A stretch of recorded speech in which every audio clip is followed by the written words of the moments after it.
Hai, saya Mezza, tutor BI anda di sini.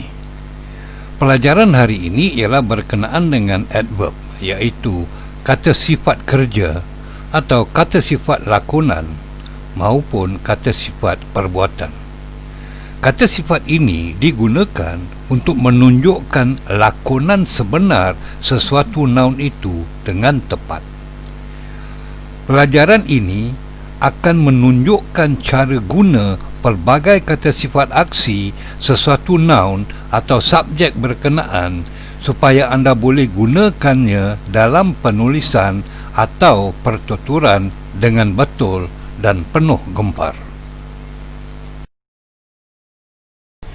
Seperti mana yang anda sudah diberitahu, terdapat 5 kumpulan adverb dalam BI, iaitu yang pertama adverb of manner, yang kedua adverb of degree, yang ketiga adverb of place, yang keempat adverb of frequency, dan yang kelima adverb of time.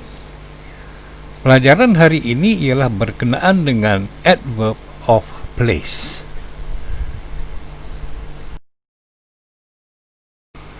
Adverb of place ini terdiri dari 9 perkataan, iaitu near, bermaksud berhampiran atau berdekatan; beside, bermaksud di tepi atau di sisi; inside, bermaksud di dalam; outside, bermaksud di luar; under, bermaksud di bawah; over, bermaksud melintas; behind, bermaksud di belakang. Cara guna adverb of place ini adalah: yang pertama, pilih satu perkataan kata kerja, dan kedua, letakkan adverb of place yang mahu digunakan selepas perkataan kata kerja itu. Lihat contoh di bawah ini. Wait near, stood beside, met inside, arguing outside, resting under, swam across, played in front of, flew over, parked behind.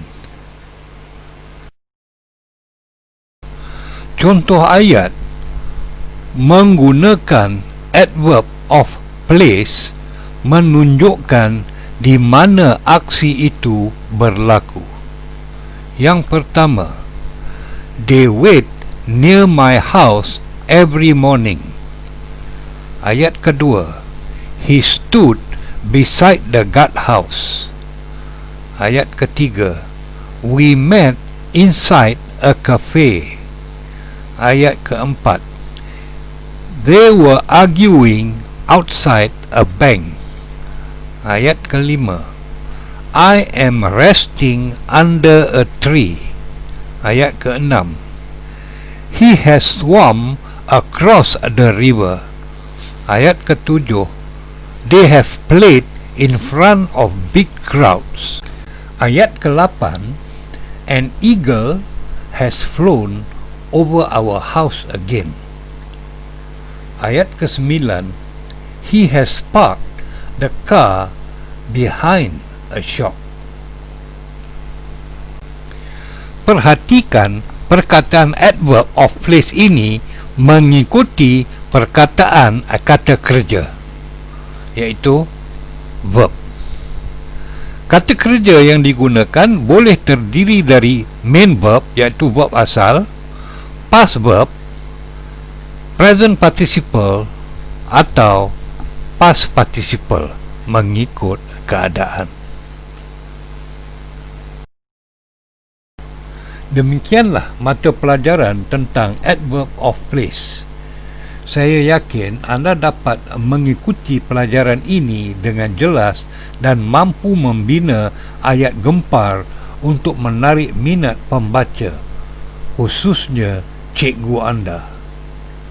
Ulang lagi mata pelajaran ini jika perlu. Mata pelajaran berikutnya ialah berkenaan dengan adverb of frequency. Satu lagi mata pelajaran yang mudah dipelajari.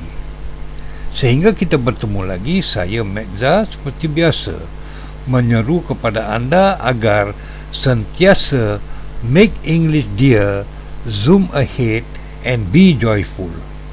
Sekian dahulu dan terima kasih. Perkasakan diri anda dengan BI. Bye.